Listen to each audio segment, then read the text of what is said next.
Bwana Yesu asifiwe. Karibu katika ibada ya asubuhi ya Anza Siku na Bwana inayokuja kwako nami Pastor Miamba.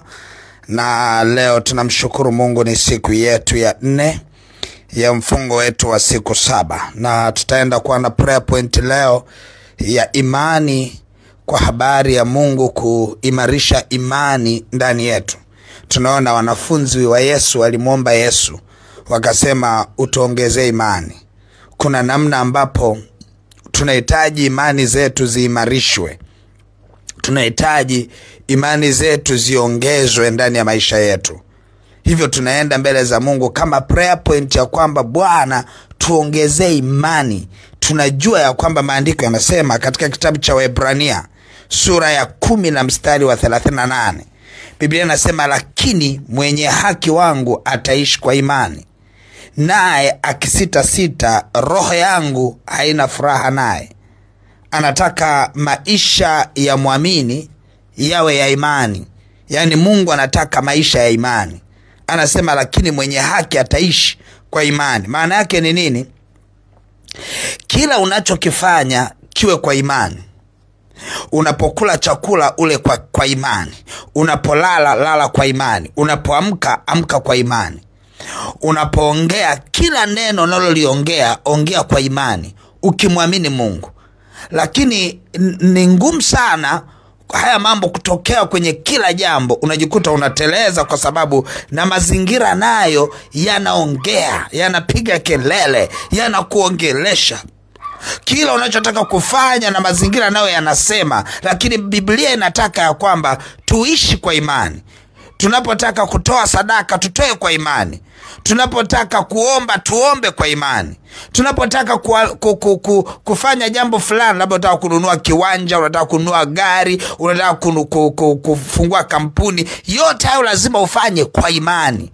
Maisha ya imani ambayo kimsingi tunahitaji msaada wa Roho Mtakatifu kutusaidia kuishi kwa imani, kwa sababu ni demand ya Mungu ya kwamba watu wake waishi kwa imani. Na ndio maana anasema mwenye haki wangu ataishi kwa imani. Anasema naye akisita roho yangu haina furaha naye. Yaani kwamba Mungu hataki usitesite kwenye jambo lolote. Anasema naye akisita roho yangu haina furaha naye. Ukisita wakati wa kununua kiwanja, ukasema hivi mimi nitaweza kweli? Hivi mimi nitaweza kweli? Hata kiwanja chenye hivi mimi ninunue huko ama nikanunue kule? Unajikuta hata unapoenda kupanga nyumba yako, unajisa nikapange wapi? Unaenda mwenyewe sehemu iliyo dhaifu kwa sababu ya kutokuwa na imani. Anasema ukisita kwenye imani, ukawa na sita, maisha yako yakawa kusita, roho ya Bwana haina furaha na wewe. Kwa hiyo unatakiwa uishi kwa imani katika kila jambo.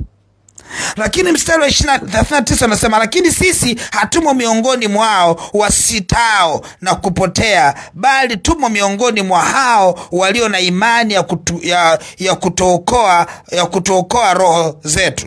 Walio na imani ya kutuokoa roho zetu. Kwamba Biblia inataka tujihesabu kwamba tumo miongoni mwa wale ambao tunaishi kwa imani. Lakini imani pasipo matendo, Biblia inasema imekufa nafsini mwake. Kwa tunachokisikia hakitoshi. Lazima kiende kikawekewe kwenye matendo. Biblia inasema imani chanzo chake ni kusikia. Kusikia kutokanako na neno la Kristo. Lakini hiyo imani haijakamilika kwa kusikia, bali imani hukamilishwa kwa matendo. Imani hukamilishwa kwa matendo. Na ndio maana anasema hivi ya kwamba, anasema hivi, kwa maana basi imani ni kuwa na hakika ya mambo yatarajiwayo, ni bayana ya mambo yasiyoonekana. Maana kwa hiyo wazee wetu walishuhudia. Kwa imani twafahamu ya kuwa ulimwengu uliumbwa kwa neno la Mungu, hata vitu vinavyoonekana havikufanywa kwa vitu vilivyo dhahiri. Tunaona Biblia inaeleza hapa. Nasoma kitabu cha Waebrania sura ya 11 kuanzia mstari wa 1 na wa 2 na wa 3.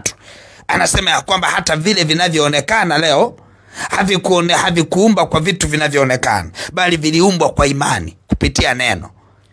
Kwa hiyo imani ni lazima iumbe vitu ndani ya mtu. Ni lazima kuwa kuna imani. lazima uweke matendo ya imani ya kwamba Mungu nakuamini wewe katika hili, na kuamini wewe.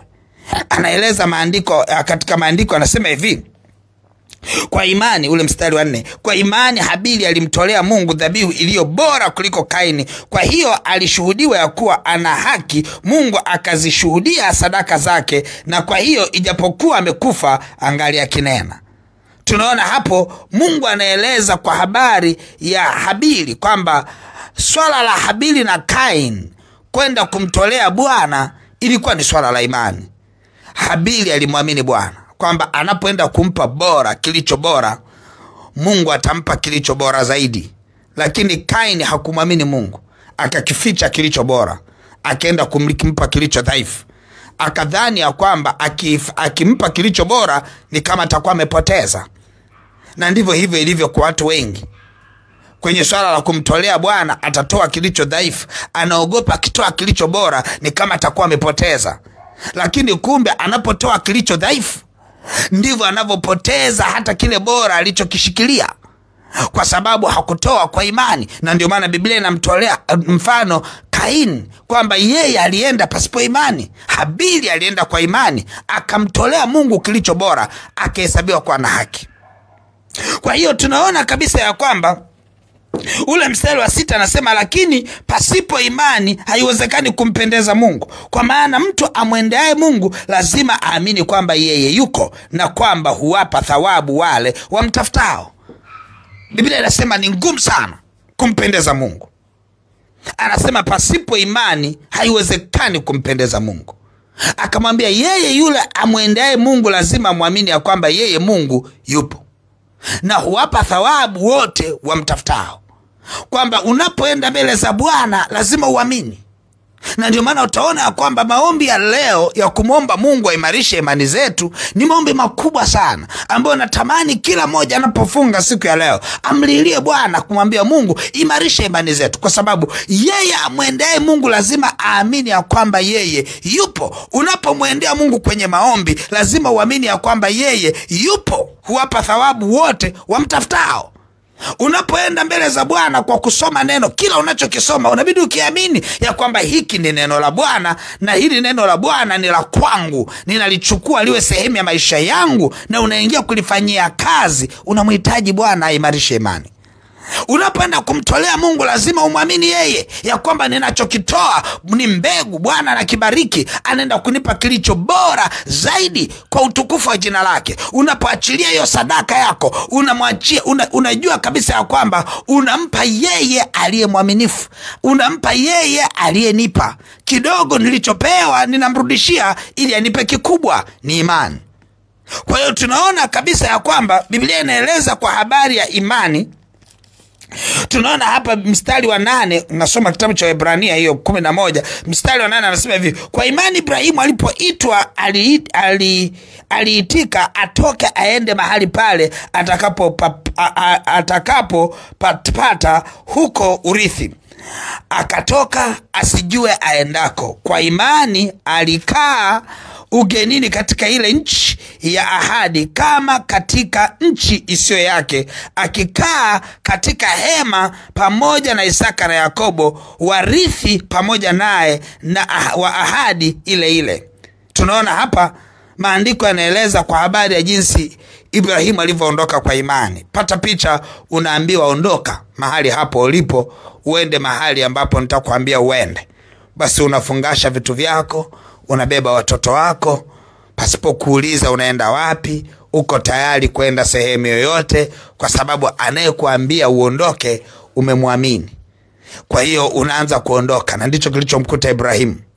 Alianza kuondoka hajui mahali anapoenda, lakini alikuwa na amani kwa sababu alimwamini aliyemwambia ondoke.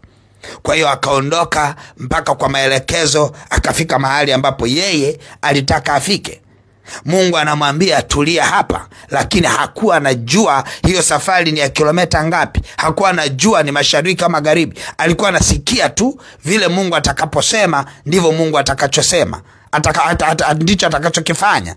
Sasa unaangalia siku ya leo hii, Bwana anakusemesha nini? Kuna watu wengine huwa wanasemeshwa na Mungu, lakini wanasema no, hii sauti yangu hii. Huyu sio Bwana, hii ni sauti yangu. Yani Mungu anamsemesha, anaendelea kuipangua ile sauti na kusema hii sio ya Bwana, hii ni ya kwangu, hii ni ya kwangu mimi. Anaona kabisa ya kwamba huyu sio Bwana, huyu ni mimi kabisa. Angalia mazingira haya ya mstari wa 17 katika kitabu hicho cha Waebrania sura ya 11. Anasema hivi, kwa imani Ibrahim alipojaribiwa akamtoa Isaka awe dhabihu, na yeye aliyepokea hiyo ahadi alikuwa akimtolea mwanae mzaliwa pekee. Naam, yeye aliyeambiwa katika Isaka uzao wako utaitwa. Angalia hapo.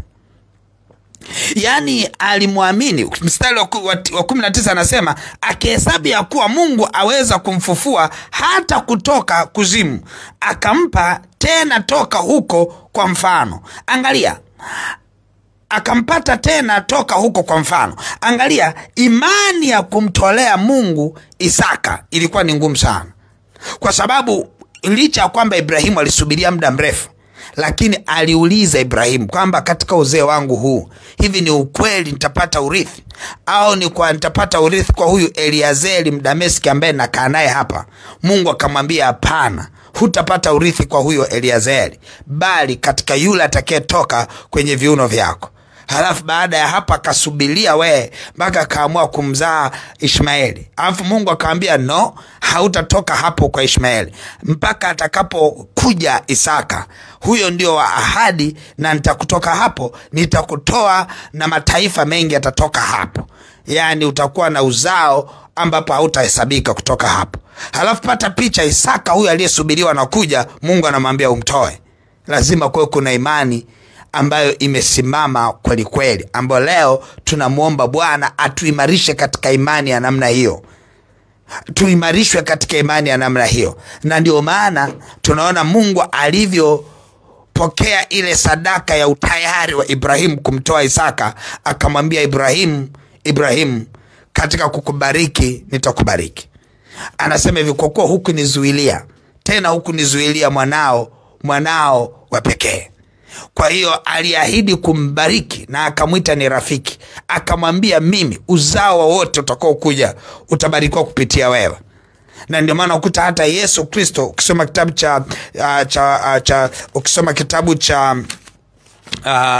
cha Galatia, anasema hivi, huyo Yesu alikufa kutuunganisha na baraka za Ibrahimu.